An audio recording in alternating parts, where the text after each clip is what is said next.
Jumpa lagi di channel kita semua, jangan lupa like, komen, share, dan subscribe. Selamat membaca dan mendengarkan. Putra Langit Tak Tertandingi. Bab 146-150. Bab 146. Riak kegelapan di langit baru. Langit di atas wilayah Jiangxi tampak tenang. Pagoda Tianjing menjulang megah, memancarkan cahaya lembut ke seluruh lembah yang kini telah menjadi rumah baru Sekte Putra Langit. Di lantai keempat, udara hangat bercampur aroma spiritual dari kolam herbal masih membekas. Namun pagi ini, Tian Fan berdiri di tepi balkon batu ungu, menatap ke arah barat jauh, ke arah di mana langit tampak sedikit beriak, seolah ada sesuatu yang menggeliat dalam lapisan dimensi. Kakak tampan, sudah pagi, bisik bayi Lu Qian yang memeluknya dari belakang, mengenakan jubah sutra putih pucat. Ia menguap manja. Tadi malam adalah jadwalnya tidur bersama Tian Fan. Mereka semua masih tidur, kakak sudah berdiri di sini sejak fajar. Tian Fan tidak langsung menjawab. Ia menggenggam lembut tangan Lu Qian dan menatap ke arah pegunungan berlapis kabut. Ada sesuatu yang tidak beres, peri kecil. Semalam aku bermimpi, tentang jeritan dari masa lalu. Tapi bukan mimpi biasa, cermin kenangan menunjukkan bayangan San Cheng, terbelenggu rantai hitam di balik gerbang retak. Mata Lu Qian langsung membesar. Jenderal San Cheng. Bukannya ia sudah berada dalam bentuk cahaya jiwa. Tian Fan menggeleng pelan. Itulah yang aneh. Yang bersama kita hanya pecahan kesadarannya, tubuh dan sisa jiwanya yang tersisa, tampaknya masih tersegel, dan mulai bereaksi karena kekuatan dimensi ini. Lu Qian bergidik. Apa ini, pertanda bangkitnya sisa jiwa iblis? Tian Fan memejamkan mata. Mungkin, atau mungkin sesuatu yang lebih tua. Titik. Di bawah pagoda, di antara deretan aula yang mulai dibangun, keempat master gerbang tengah berlatih formasi tempur dengan murid-murid utama. Bao Zhang dan Wu Linjia saling mengunci aura, mempraktikkan kombinasi formasi langit dan gaya tempur tangan kosong. Perhatikan putaran Kimu di titik ke-8. Jangan biarkan energi spiritual bocor keluar dari formasi. Seru Bao Zhang. Di sisi lain, Bai Guanxing tengah berdiskusi dengan Nenek Jiang dan Hua Meiling di lembah obat, menyempurnakan formula penyempurna darah spiritual, ramuan yang disiapkan untuk menyembuhkan tubuh Fan Xixi sepenuhnya. Kita masih kekurangan satu bahan utama. Tanaman roh darah cermin bulan, hanya tumbuh di wilayah Ziyuan, ujar Xiao Yu sambil mengamati struktur molekulnya di proyektor spiritual. Nenek Jiang mengangguk. Kalau benar, maka kita harus mulai ekspedisi. Sementara itu, di langit jauh arah barat laut, di balik awan merah keunguan, sebuah istana batu tua yang terkubur bangkit perlahan dari dalam tanah. Suara gema tertahan menyebar seperti gelombang halus, tak terdeteksi oleh murid biasa. Namun di dalam pagoda Tianjing, cermin kenangan abadi yang terletak di aula dalam, mulai menyala pelan, memperlihatkan bayangan samar seorang lelaki tua berjubah hitam, berlutut di hadapan pusara kosong. Siapa lelaki tua itu, kenapa aku merasa pernah melihatnya? Bisik Tian Fan saat melihat sosok dalam cermin itu. Dan pada saat yang sama. Di tempat lain, dalam dimensi gelap yang retak, 5 entitas berjubah iblis berdiri di sekeliling lingkaran cahaya yang telah padam. 1 diserap. 4 telah dimurnikan. Kita, kalah. Ucap satu suara geram. Putra langit itu, terlalu cepat menyatu dengan takdirnya, ucap yang lain. Tapi entitas tertinggi, bertanduk dan bermata putih pekat, hanya menatap ke langit. Kita masih ada 2 bawahan lagi, dan 1 inang, yang telah memburu Tian Fan sejak ia lahir. Biarkan Ling Xie Tian melanjutkan. Ia adalah jiwa iblis ke-7. Ia, tidak akan gagal. Kembali ke Tian Fan, di dalam aula meditasi pribadi, ia duduk bersila dengan mata terpejam. Di depannya, cermin kenangan menyala, memperlihatkan sesosok lelaki berjubah hitam yang membantai tanpa ragu, dan bayangan sepasang tangan bersimbah darah. Orang itu, kenapa wajahnya terasa familiar, tapi aku tidak bisa mengingatnya, gumam Tian Fan lirih. Apakah dia inang iblis ke-6 yang akhirnya muncul? Namun seberapa keras pun Tian Fan berusaha mengingatnya, ia tetap tidak dapat mengingat dengan jelas siapa pria tua itu. Bab 147. Kekuatan Sekte Putra Langit, persiapan perburuan langit dan pencarian tanaman roh. Langit pagi di atas lembah abadi diselimuti kabut tipis berwarna perak. Pagoda Tianjing berdiri megah di tengah lembah, sementara formasi cahaya dari 4 gerbang sekte mulai berdenyut perlahan, seiring rotasi energi spiritual alam. Di ruang pertemuan inti, 4 master gerbang dan para tetua telah berkumpul. Tian Fan berdiri di depan meja formasi bulat, jubah putih emasnya berkibar pelan. Di sisi kanan, Bai Guanxing menunduk hormat. Di sisi kiri, Bao Zhang berdiri dengan ekspresi siap tempur. Target kita jelas, ucap Tian Fan, suaranya tenang namun tegas. Tanaman roh darah cermin bulan hanya tumbuh di wilayah barat laut, tepatnya di sekitar tepi kota Ziyuan, di celah lembah pusaran ungu. Daerah itu, terkenal tidak stabil, banyak pusaran dimensi kecil dan gangguan jiwa, gumam Lin Xiao Yu sambil membuka proyeksi peta dari giok ungu. Terlalu berbahaya bagi murid biasa. Tian Fan mengangguk. Karena itu aku sendiri yang akan melakukan pencarian. Aku ikut. Ujar Huang Yilin segera. Aku juga. Sambung Fan Xixi dengan semangat penuh, sudah mengenakan jubah tempur warna ungu muda. Kita semua ikut, ujar Luo Sisu sambil melirik Ni dan Ran yang sudah menggenggam tombaknya. Tidak. Kali ini mungkin aku harus pergi sendiri. Kenapa begitu, kakak suami? Tanya dan Ran bingung. Aku selalu merasa ada yang tidak beres belakangan ini. Aku khawatir sesuatu yang buruk akan terjadi dalam waktu dekat. Aku ingin kalian semua berjaga di lembah, perketat pertahanan kita, karena sekarang kita bukan hanya bertanggung jawab atas keselamatan diri sendiri, tapi juga lebih dari 100 murid Sekte Putra Langit yang harus kita latih, lindungi, dan pastikan keselamatannya, jawab Tian Fan tegas. Kau benar, Fan Fan. Jika kita ingin Sekte Putra Langit tidak dipandang sebelah mata oleh para sekte lain di dimensi menengah ini, kita memang harus berkembang sesegera mungkin. Kakek Su benar. Sekte kita mendapat undangan untuk mengikuti perburuan langit ke-108, dan kita belum menyiapkan kandidat yang cocok untuk berangkat ke sana. Jadi sepertinya kita perlu mempersiapkan beberapa murid untuk mengikuti perburuan itu bersama Ramsi dan yang lainnya, kata Gu Xintian, membenarkan perkataan kakak seperguruannya. Perburuan itu mengharuskan kita mengirim kelompok beranggotakan 3 orang, paling sedikit 1 kelompok dan paling banyak 5. Perburuan juga akan diikuti oleh banyak murid dari berbagai sekte. Kita akan mengirim 4 kelompok, masing-masing dipimpin oleh Ramsi, Samsi, Tamsi, dan Yamsi, Tian Fan menjelaskan dan memberi perintah. Baik, Guru. Baik, Pemimpin Langit. Teriak keempat Master Gerbang, yang merupakan murid langsung Tian Fan dan 4 murid pertama sekte yang Tian Fan sebutkan. Aku akan segera berangkat. Kalian tidak perlu mengkhawatirkanku. Aku akan membawa 3 artefak suci milikku dan juga jiwa Jenderal San Cheng. Jika memungkinkan, aku akan sekalian mencoba menemukan tubuh aslinya. Sekarang, kumpulkan semua murid sekte di lapangan. Aku akan berbicara pada mereka semua secara langsung. Mendengar perintah Tian Fan, keempat Master Gerbang langsung mengumpulkan semua murid Sekte Putra Langit di lapangan luas di depan Pagoda Tianjing, tempat kediaman Tian Fan. Tidak ada seorang murid pun yang berani memasuki pagoda itu karena mitos yang berkembang di sekte, jika orang biasa memasuki pagoda kediaman Master Langit itu, maka tubuh mereka akan menua dengan cepat. Beberapa jam kemudian, di depan pagoda Tianjing, ratusan murid sekte telah berkumpul. Pakaian mereka terbagi menjadi 4 jenis, sesuai gerbang sekte yang mereka masuki. Paviliun Timur, Paviliun Petarung. Murid Master Wu Linjia mengenakan pakaian hitam dengan lambang bintang di dada. Terdiri dari sekitar 70 murid, didominasi oleh pria. Di barisan paling depan berdiri Ramsi sebagai murid paling senior. Paviliun Selatan, Paviliun Formasi dan Jimat. Murid Master Bao Zhang mengenakan pakaian putih dengan lambang bulan di dada. Terdiri dari sekitar 50 murid dengan jumlah pria dan wanita yang hampir seimbang. Samsi berdiri di barisan depan. Paviliun Utara, Paviliun Strategi. Murid Master Bao Jie mengenakan pakaian merah marun dengan lambang 2 pedang bersilang di dada. Terdiri dari sekitar 40 murid, komposisi pria dan wanita nyaris seimbang. Tamsi berdiri paling depan. Paviliun Barat, Paviliun Alkemis. Murid Master Bai Guansing mengenakan pakaian hijau dengan lambang daun di dada. Jumlahnya paling banyak, sekitar 90 orang, didominasi murid perempuan. Di barisan depan berdiri Yamsi sebagai murid paling senior. Mereka semua berdiri tenang, menantikan kemunculan pemimpin langit yang mereka kagumi. Sebagian besar dari mereka hanya mendengar namanya saja, belum pernah melihat langsung sosoknya. Mereka sangat penasaran, terutama para murid perempuan, yang ingin menyaksikan sendiri pria yang katanya sangat tampan, berwibawa, dan memiliki kultivasi tertinggi di seluruh Sekte Putra Langit. Bab 148. Pidato pertama dan semangat murid generasi pertama. Pagi yang cerah menyelimuti lembah abadi, namun di dalam hati para murid Sekte Putra Langit, ada kegembiraan bercampur rasa hormat.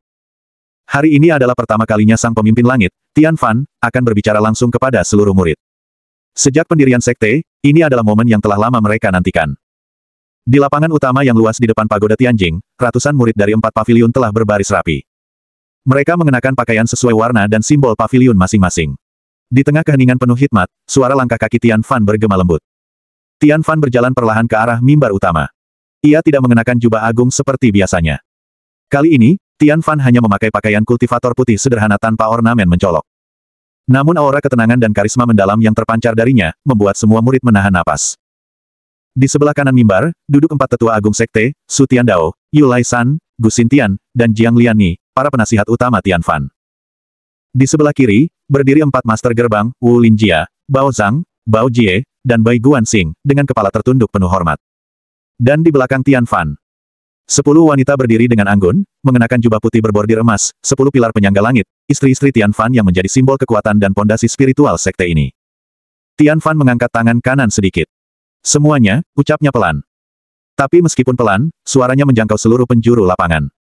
Hari ini aku berdiri di hadapan kalian bukan hanya sebagai pemimpin, tapi sebagai sesama manusia yang memimpikannya sebuah rumah, tempat kita tumbuh dan bertarung bersama. Sorot matanya menyapu seluruh murid yang berdiri tegak di bawah. Kita bukan sekte yang dibangun karena kekuasaan, tapi karena harapan. Harapan agar kalian semua suatu hari nanti, berdiri sejajar denganku, dan melindungi dunia ini dari kegelapan. Beberapa murid wanita tampak tertegun melihat ketampanan dan ketulusan Tian Fan. Salah satu dari mereka, seorang murid alkemis bernama Qin Yue, mencatat diam-diam dalam hati. Dia, tidak hanya kuat, tapi, seperti cahaya yang menembus semua keraguan. Andaikan Tuan Pemimpin Langit melirik ke arahku, aku tidak akan ragu untuk menyerahkan diriku sepenuhnya. Aku sangat ingin menjadi salah satu istrinya. Selain Qin Yue, puluhan gadis lain juga memiliki pemikiran yang sama. Namun mana mungkin Tian Fan akan begitu mudah tertarik pada wanita biasa, sementara 13 dewi di sampingnya hampir tidak ada bandingnya. Di barisan paviliun timur, Ramsi mengepalkan tinjunya. Aku akan membuktikan bahwa murid sepertiku bisa menjadi tombak utama dalam perburuan langit nanti. Yamsi di sisi barat juga menunduk dalam-dalam. Demi kehormatan guru dan untuk masa depan sekte ini, aku tidak akan kalah. Tian Fan tersenyum tipis, seolah mendengar suara hati mereka semua. Berlatihlah bukan hanya demi kekuatan, tapi demi cinta, demi tempat untuk pulang. Karena itu, Sekte Putra Langit akan selalu menjadi rumah untuk kalian semua. Tepuk tangan bergemuruh. Tapi bagi banyak murid, yang terasa bukan hanya suara, tapi semangat yang membara di dalam dada. Dan hari itu, lembah abadi menjadi saksi. Awal kebangkitan sejati murid-murid generasi pertama Sekte Putra Langit. Sebagaimana persyaratan yang ditetapkan oleh aliansi para sekte terkemuka di dimensi menengah ini, jika kita ingin memantapkan posisi kita di lembah ini, dan juga di kota Jiangxi, maka kita wajib mengikuti acara perburuan langit ke-108. Karena aku akan bepergian selama beberapa waktu, maka pembagian tim akan dilakukan oleh para master gerbang paviliun kalian. Masing-masing paviliun harus mengirimkan 3 perwakilan terbaik, kemudian acak posisi mereka sesuai kebutuhan dan bagi menjadi 4 kelompok. Tian Fan melanjutkan dengan suara mantap. Aku ingin Ramsi, Samsi, Tamsi, dan Yamsi menjadi pemimpin untuk masing-masing kelompok itu. Kalian tidak perlu memaksa menjadi yang pertama, aku hanya ingin kalian berusaha semampu kalian. Ingatlah, nama baik Sekte Putra Langit kita ada di tangan kalian. Semua orang terdiam, tenggelam dalam pidato Tian Fan, sampai ia mengakhiri. Sekarang waktunya bagi kalian untuk merebut takdir. Dan menulis sendiri sejarah keagungan Sekte Putra Langit kita. Baik, pemimpin langit. Teriak semua orang serempak. Bab 149. Keberangkatan pemimpin langit dan formasi 4 tim perburuan. Sorak-sorai semangat para murid masih menggema di udara saat Tian Fan melangkah turun dari mimbar. Pandangannya menyapu seluruh lapangan, penuh kepercayaan dan harapan. Berlatihlah dengan sepenuh hati, ucapnya untuk terakhir kali, sebelum berbalik. Di belakangnya, 10 istri Tian Fan menunduk dalam-dalam, lalu perlahan mundur, memberi ruang bagi sang pemimpin untuk pergi. 4 master gerbang dan para tetua agung pun ikut membungkuk dengan penuh penghormatan. Tian Fan berjalan perlahan melewati mereka, lalu melangkah naik ke udara, tubuhnya terangkat ringan dalam balutan cahaya putih kemasan. Kakak Tian, bisik Ruo Qijian lirih, memandang kepergiannya dengan sorot mata tenang namun mengandung kekhawatiran. Fan Xixi yang berdiri di samping Huang Yilin, menggenggam erat liontin kecil pemberian Tian Fan. Paman tampan, kakak Tian, suamiku, semoga cepat kembali. Gadis bodoh, kau pilih salah satu saja, jangan panggil semuanya. Tegur Huang Yilin, tersenyum namun berurai air mata. Semua istri lain pun langsung refleks tersenyum dan memeluk Fan Xixi yang tengah hamil muda, dan emosinya tidak stabil. Di langit yang jernih, Tian Fan membelah udara menuju barat laut. Di balik awan-awan tipis, tampak siluet celah lembah pusaran ungu, tempat di mana tanaman roh darah cermin bulan tumbuh dalam kekacauan dimensi. Titik. Di bawah, suasana dipenuhi tatapan kagum dari para murid Sekte Putra Langit, saat melihat cara pemimpin langit mereka menghilang ke cakrawala. Beberapa saat kemudian, kondisi lapangan kembali serius. Wu Linjia maju selangkah, memegang gulungan daftar murid dari Paviliun Timur. Mulai saat ini, kita akan bentuk 4 tim untuk perburuan langit ke-108. Sesuai perintah pemimpin langit, tiap paviliun akan mengirimkan 3 murid terbaik mereka. Bao Zhang mengangguk dan menambahkan, namun formasi tim akan dicampur berdasarkan taktik, bakat, dan keseimbangan kemampuan. Tim pertama, dipimpin oleh Ramsi, Paviliun Timur. Lu Jian, Paviliun Barat. Fei Rong, Paviliun Selatan. Tim kedua, dipimpin oleh Samsi, Paviliun Selatan. Mei Zhu, Paviliun Utara. Han Xiao, Paviliun Timur. Tim ketiga, dipimpin oleh Tamsi, Paviliun Utara. Qian Ya, Paviliun Selatan. Liang Sun, Paviliun Barat. Tim keempat, dipimpin oleh Yamsi, Paviliun Barat. Duan Ming, Paviliun Timur. Qin Yue, Paviliun Utara. Setelah tim diumumkan, keempat pemimpin tim maju ke depan, membungkuk dalam kepada para guru mereka. Kami tidak akan mengecewakan harapan pemimpin langit. Seru Ramsi, disambut 3 rekan pemimpin lainnya yang menyuarakan semangat yang sama. Para murid yang tidak terpilih pun tidak menunjukkan rasa iri. Sebaliknya, semangat mereka ikut menyala, karena ini bukan akhir, tapi awal dari banyak kesempatan yang akan datang. Gu Xintian maju ke tengah lapangan dan berkata, perburuan langit bukan hanya ujian kekuatan, tapi ujian hati, kerjasama, dan keyakinan. Semua yang terpilih harus bertindak sebagai satu tubuh, satu tekad, satu kehormatan. Bao Jie menimpali, tim akan berangkat 5 hari dari sekarang. Gunakan waktu ini untuk menyelaraskan strategi, memperkuat tubuh, dan memperdalam formasi dasar. Malam pun jatuh di lembah abadi, namun cahaya dari pagoda Tianjing tetap menyala terang, seolah menunjukkan bahwa meski sang pemimpin telah pergi, api semangatnya masih membakar hati seluruh sekte. Dan di langit kejauhan, cahaya putih keemasan dari tubuh Tian Fan melesat menembus horizon, memasuki wilayah dimensi berguncang. Menuju pertemuan takdir, dan misteri yang belum terungkap. Sementara malam itu, suara benturan pedang, mantra formasi, dan aroma ramuan alkemis mulai terdengar dan tercium dari 4 penjuru paviliun. Bab 150. Fata Morgana jiwa iblis dan mimpi yang menggoda. Langit malam menyelimuti wilayah utara lembah abadi dengan kabut valet yang menari pelan. Di kejauhan, siluet jurang-jurang retak dari celah pusaran ungu tampak seperti bekas luka di permukaan dunia. Disinilah Tian Fan mendarat, di sebuah dataran sunyi penuh batu lempeng dan retakan energi dimensi. Ia berdiri tenang, membiarkan matanya terpejam dalam meditasi. Aura alam di sekitarnya bergolak, seolah memperingatkan adanya sesuatu yang tidak wajar. Tak lama, hawa aneh mulai terasa. Tanpa suara langkah, kabut di hadapannya terbelah, dan muncullah seorang wanita. Cantik, dingin, namun memancarkan daya tarik yang tak bisa dijelaskan dengan logika manusia biasa. Kulitnya seputih bulan, matanya ungu dalam, mengenakan pakaian tipis bercorak kabut, nyaris tembus pandang. Rambut panjangnya tergerai seperti aliran kabut itu sendiri. Akhirnya, kita bertemu, ujarnya. Suaranya seperti bisikan mimpi. Tian Fan, putra langit yang seharusnya kujadikan musuh. Tapi entah mengapa, aku ingin memilikimu. Tian Fan membuka mata. Tatapannya tetap tenang, tapi jelas menyiratkan kewaspadaan. Kau, jiwa iblis ke-6. Aku adalah Ling Qingxuan. Pewaris klan Ling, dan, ya, jiwa iblis ke-6 yang telah bangkit sepenuhnya. Tanpa perlu tubuh inang. Tubuh ini adalah tubuh asliku. Ia berputar pelan. Langkahnya tak menyentuh tanah, tapi setiap gerakannya seperti tarian dewi dari dimensi terlarang. Tian Fan merasakan sedikit getaran di ruang batin, namun segera ditekan oleh kesadaran spiritualnya yang tajam. Aku tahu kau datang untuk membunuhku, kata Tian Fan. Aku datang memang untuk itu, Qingxuan menjawab sambil menatap matanya dalam-dalam. Tapi, kemudian aku melihat caramu mencintai 3 gadis bermargaling. Hanyu, Lansi, dan si centil Yueli. Tian Fan mengerutkan alis. Kau mengintipku. Qingxuan tersenyum kecil, lalu mengangkat satu jari. Tiba-tiba, seluruh pemandangan di tempat itu berubah. Tian Fan mendapati dirinya duduk di atas singgasana emas. Di sekelilingnya, aroma bunga mekar menguar. Kabut merah muda menyelimuti sekujur tubuhnya. Di pangkuannya, Qingxuan, mengenakan gaun transparan dan memeluknya dengan penuh kelembutan. Fata Morgana jiwa, gumam Tian Fan, mengenali teknik ilusi tingkat surgawi yang sangat langka. Dalam mimpi itu, Qingxuan membisikkan kata-kata di telinganya. Buktikan kalau kau bisa memurnikan aku, tapi ingat, setiap sentuhanmu bisa membuatmu kehilangan dirimu sendiri. Namun sebelum ilusi itu memperkuat cengkramannya, seberkas cahaya biru keperakan muncul dari dalam dada Tian Fan. Cermin roh langit, bergetar. Lalu suara centil namun tajam menyusul. Kak Tian, dia main-main di ruang kesadaranmu. Mau kupecahkan ilusi murahan itu. Itu suara Ling Yueli, muncul dalam dimensi batin Tian Fan, sebagai roh dari cermin roh langit. Dengan satu kilatan cahaya, ilusi buyar. Qingxuan terdorong mundur beberapa langkah, ekspresi wajahnya berubah. Cermin itu. Cermin roh langit. Tian Fan kembali menjejakkan kaki di dunia nyata. Kalau kau ingin menguji kekuatanku, datanglah tanpa ilusi. Tapi jika kau mengharapkan cinta dariku, maka bersiaplah untuk tersesat. Qingxuan terdiam sesaat. Tapi senyumnya perlahan kembali, kali ini lebih lembut. Aku sudah tersesat, Tian Fan. Aku sudah gagal sebagai pembunuh, dan kini, aku hanya ingin tahu apakah seorang pria sepertimu bisa menundukkan iblis seperti aku. Ia membalikkan badan, lalu melayang menjauh ke dalam kabut. Tian Fan tak mengejar. Tapi di dalam hatinya, suara Yueli terdengar lagi, lebih tajam dari sebelumnya. Wanita itu, meskipun sama-sama dari klan Ling, jangan harap dia bisa bersaing dengan aku. Kak Tian, kau tadi sempat terpikat, ya. Ya, akan kutandai itu, dasar kau kakak Tian centil. Tian Fan hanya menghela napas panjang, menutup matanya sejenak. Sementara itu, jauh di lembah abadi. 4 tim murid terpilih mulai berlatih formasi, memperkuat tubuh, dan mempersiapkan strategi. Di bawah pengawasan para master gerbang, semangat para murid terbakar hebat. Perburuan langit ke-108 akan segera dimulai. Tapi tanpa mereka sadari, tirai baru telah dibuka. Karena mulai malam itu, satu iblis tak lagi mengincar darah Tian Fan, melainkan mengincar hatinya.